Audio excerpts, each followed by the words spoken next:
ऐसे मौके कभी कभी आते हैं।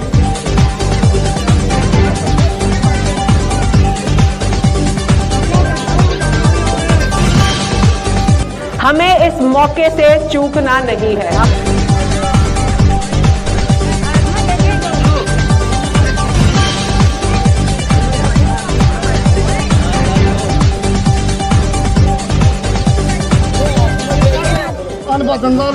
ठीक है, एक मौका बेटी को दो, जो मैं काम नहीं करवा पाई तो फिर आपकी जुत्ती मेरा सर। यहाँ पर आए सभी मेरे पूजनीय, मेरे पिता तुल्य बुजुर्ग, इस गांव के बुजुर्गों का बहुत आशीर्वाद रहा, बहुत साथ रहा। पिछले 6 साल से इस गांव के बुजुर्ग, मेरे दादा मेरे साथ संघर्ष कर रहे हैं। यहाँ पर आई मेरी मातृशक्ति,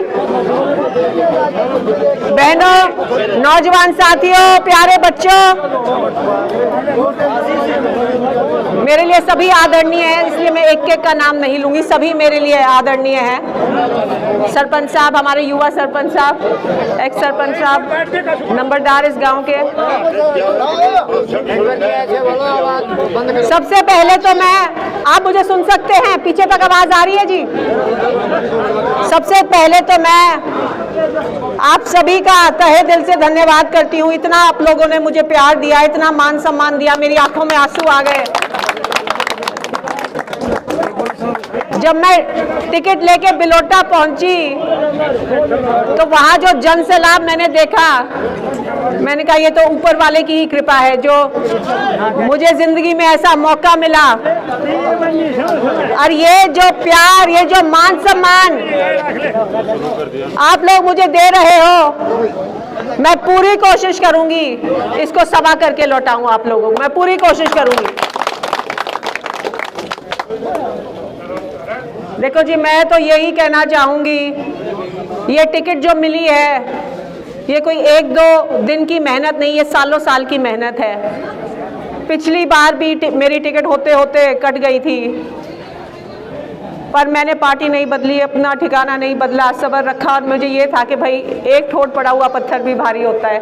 मैं निरंतर प्रयास करती रही और इसी पार्टी में रहकर मेहनत की, तो आज शायद यही सोचकर पार्टी ने मुझे ये सम्मान दिया।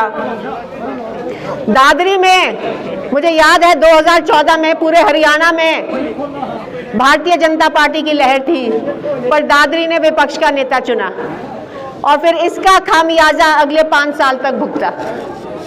हमारे युवाओं को रोजगार नहीं मिल पाया, यहाँ कोई काम नहीं हो पाया, यहाँ सड़कें नहीं बन पाई, दादरी बूंद बूंद पानी के लिए तरस गया, यहाँ कोई काम नहीं हो पाया। इसी प्रकार 2019 में हमने सत्ता पक्ष का नहीं, हमने आजाद उम्मीदवार खड़ा किया, को चुना। कई सालों बाद ऐसा मौका आया है जब दादरी को हरियाणा की सत्ता में भागीदारी करने का मौका मिल सकता है।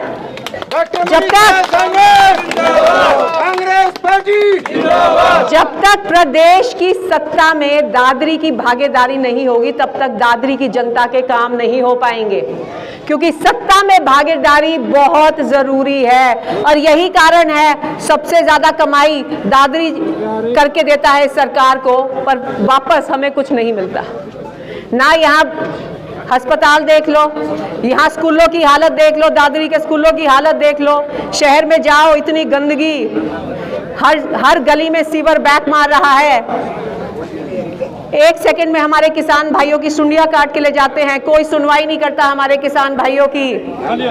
विधायक के पास जाएं, विधायक हाथ जोड़ के कह देगा भाई मेरी तो सुनवाई नहीं।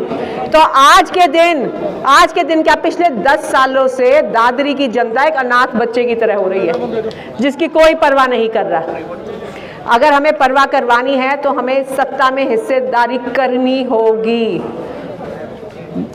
पूरे हरियाणा में कांग्रेस पार्टी की लहर चल रही है। दादरी की सीट ना भी आई तब भी कांग्रेस की सरकार बनेगी, और फिर जब लोहारू बाडड़ा की जनता के काम होंगे और दादरी की जनता हाथ मलते बैठी रहेगी, तब पछतावा होगा। तो इस बार हमें भी सत्ता में भागीदारी करनी है ताकि इस हलके के काम हो सके, ताकि हमारी फसल नस्ल बर्बाद ना हो। लोहारू एक बहुत पिछड़ा हुआ इलाका था, पानी की इतनी किल्लत थी, पर क्यों? क्योंकि वहां सत्ता पक्ष का विधायक बना, आज आखिरी टेल तक पानी पहुंच गया। जब आपके हाथ में सत्ता हो तभी आप काम करवा सकते हैं, उसके बिना काम नहीं हो पाएंगे।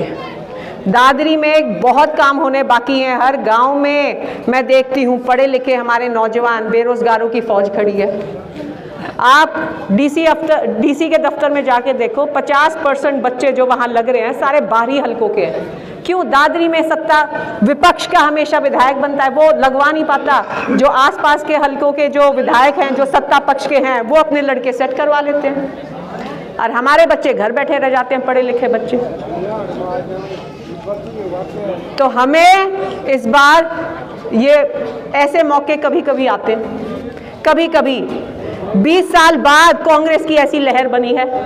हमें इस मौके से चूकना नहीं है, हमें इस मौके से चूकना नहीं है, वरना फिर पछतावा होगा, बहुत पछतावा रहेगा। जब हम देखेंगे बारड़ा के किसानों को मुआवजा मिल गया पर दादरी के किसानों को मुआवजा नहीं मिला। आज के दिन सबसे पहले मुआवजा लोहारू के किसान को मिलता है। क्यों? सत्ता पक्ष है, बिल्कुल जी सर। हाँ, तो अब हमारा टाइम आया है, आप चुको मत, बेटी का साथ दो, बेटी आपके लिए काम करेगी। बेटी आपसे एक मौका मांगने आई है, बस एक मौका। हमने तो बात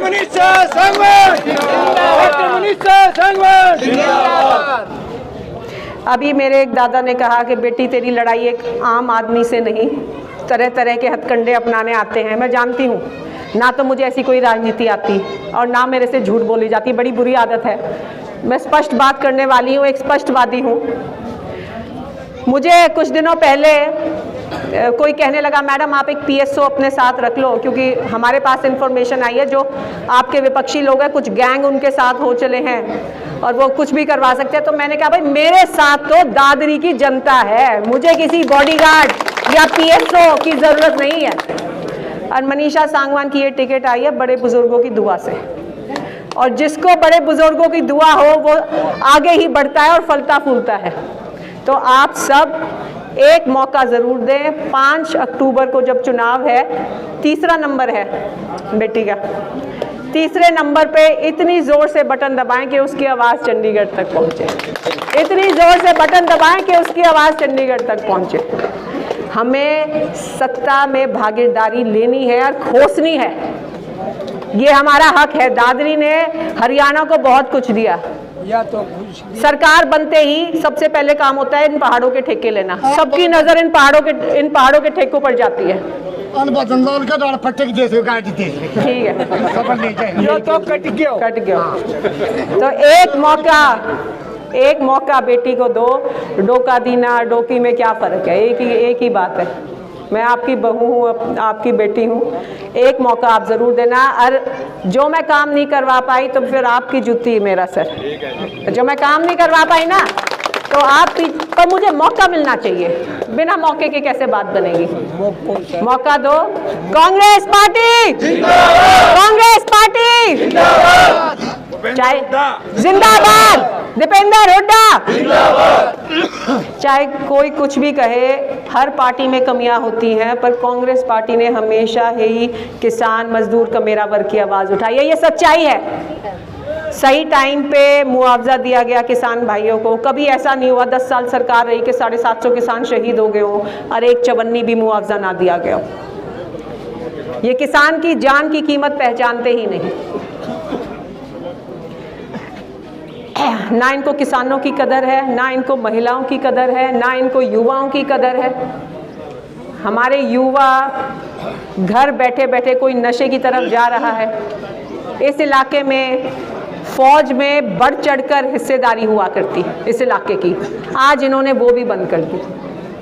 ये चाहते ही नहीं ये इलाका तरक्की करे, तभी तो इस तरह के हथकंडे अपना रहे हैं। फैमिली आईडी, प्रॉपर्टी आईडी, कोई इनसे पूछने वाला नहीं है 30 साल से तुम्हारी सरकार गुजरात में है, वहां क्यों नहीं फैमिली आईडी लागू करते? 30 साल हो गए तुम्हें गुजरात में, 25 साल हो गए तुम्हें मध्य प्रदेश में, वहां क्यों नहीं फैमिली आईडी, प्रॉपर्टी आईडी तुम लागू करते? हरियाणा में आते ही इन्होंने फैमिली आईडी लागू कर दी, हरियाणा में आते ही इन्होंने प्रॉपर्टी आईडी लागू कर दी। क्यों? ये चाहते हैं हरियाणा की जनता यूं ही उलझी रहे। चुनाव के पहले जात पात का नारा लगा रहे हैं, तू सैनी है, तू जाट की वोट मत दियो, तू जाट है, तू फलाने की वोट मत दियो, यूं ही उलझाकर हम पे राज कर रहे हैं। अंग्रेजों से भी बदतर नहीं है, अंग्रेजों से भी बदतर। तो इनकी जात पात की बातों में हमें नहीं आना, किसान भाईचारे को बनाए रखना है और इस बार कांग्रेस की सरकार बनेगी और दादरी की उसमें हिस्सेदारी होगी। बहुत बहुत धन्यवाद।